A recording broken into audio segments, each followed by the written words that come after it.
Notre-Dame de Mariapok. Mariapok est une église catholique de rite byzantin, située dans un petit village de Hongrie, près de la frontière avec la Russie.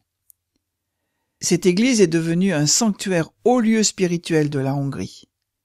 L'icône qu'on y vénère est la Vierge Marie, vêtue de pourpre. Elle guide les regards vers son Fils, qui de sa main droite bénit le monde et tient une fleur dans sa main gauche. C'est une icône de Marie Odigitria, c'est-à-dire celle qui montre le chemin. À l'origine de ce sanctuaire marial, il y aurait d'abord eu cette icône offerte en 1675 par un habitant afin de remercier la Vierge Marie de l'avoir libérée des Turcs. Ce serait la raison pour laquelle cette icône vénérée porte une inscription précise. « Moi, serviteur de Dieu, j'ai fait peindre cette icône en rémission de mes péchés. » Pour mieux comprendre, revoyons un peu l'histoire de la Hongrie. Budapest, la capitale de la Hongrie, était occupée depuis 1541 par les Ottomans, c'est-à-dire les musulmans turcs. Budapest fut libérée en 1686.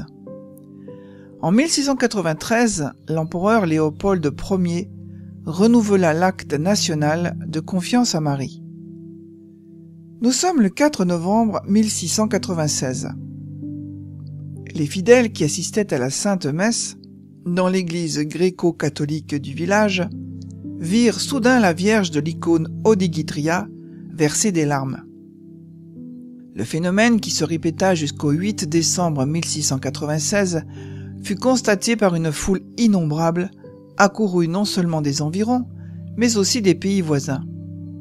Le curé recueillit dans un mouchoir de soie ces perles précieuses de la miséricorde et il les envoya à l'évêque d'Eger, qui fit mener une enquête. Cette enquête révéla l'origine surnaturelle du phénomène. L'empereur Léopold Ier ordonna alors que cette icône qui pleurait fût transférée à Vienne, dans la capitale de Saint-Étienne. Toutefois, une copie de l'icône fut placée à Mariapok. Et voici qu'en 1715, du 1er au 15 août, cette copie de l'icône de Marie pleura à Mariapok. Une troisième lacrymation se manifesta encore en 1905. Cette troisième lacrymation dura 1 mois. Durant la période communiste de 1945 à 1991, le sanctuaire de Mariapok demeura ouvert et fréquenté. En 1946, à l'occasion du 250e anniversaire du premier miracle, le cardinal Mindszenty célébra la Sainte Messe au sanctuaire de Mariapok en présence de plus de 200 000 fidèles. Jean-Paul II y célébra également une messe en rite byzantin le 18 août 1991. Là, il pria beaucoup pour l'unité entre les églises orthodoxes et catholiques. Prière à Notre-Dame de toute grâce de Padre Pio. Ô céleste trésorière de toutes les grâces, Mère de Dieu et Marie ma mère, vous êtes la fille du Père éternel, vous tenez en main sa puissance. Je vous en supplie, prenez en pitié mon âme, et accordez-moi la grâce que je vous demande si ardemment. Je vous salue Marie, pleine de grâce, le Seigneur est avec vous.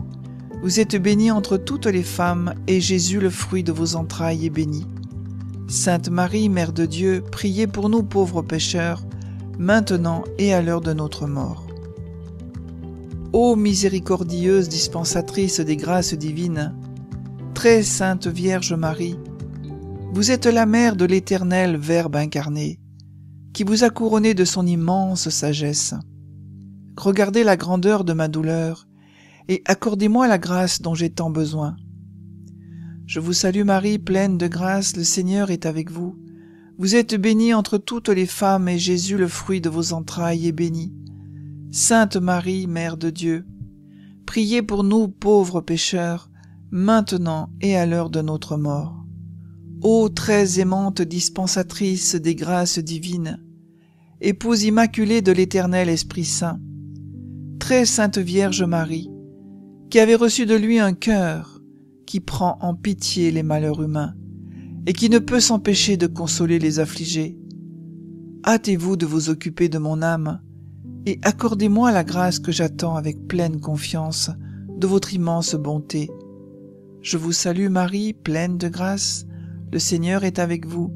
Vous êtes bénie entre toutes les femmes, et Jésus, le fruit de vos entrailles, est béni. Sainte Marie, Mère de Dieu, priez pour nous pauvres pécheurs, maintenant et à l'heure de notre mort. Oui, oui, ô ma mère, trésorière de toutes les grâces, refuge des pauvres pécheurs, consolatrice des affligés, espérance de ceux qui désespèrent, et aide très puissante des chrétiens, je mets en vous toute ma confiance, et je suis certaine que vous m'obtiendrez de Jésus la grâce que je désire ardemment, si elle doit servir au bien de mon âme. Nous vous saluons, Reine et Mère de miséricorde, notre vie, notre salut, notre espérance. Enfants d'Ève, nous crions vers vous du fond de notre exil. Nous soupirons vers vous, gémissant et pleurant, dans cette vallée de larmes. Ô vous, notre avocate, tournez vers nous vos regards miséricordieux, et après l'exil de cette vie, montrez-nous Jésus, le fruit béni de vos entrailles. Ô tendre, ô aimante, ô douce Vierge Marie, priez pour nous, Sainte Mère de Dieu, afin que nous devenions dignes des promesses de notre Seigneur Jésus-Christ.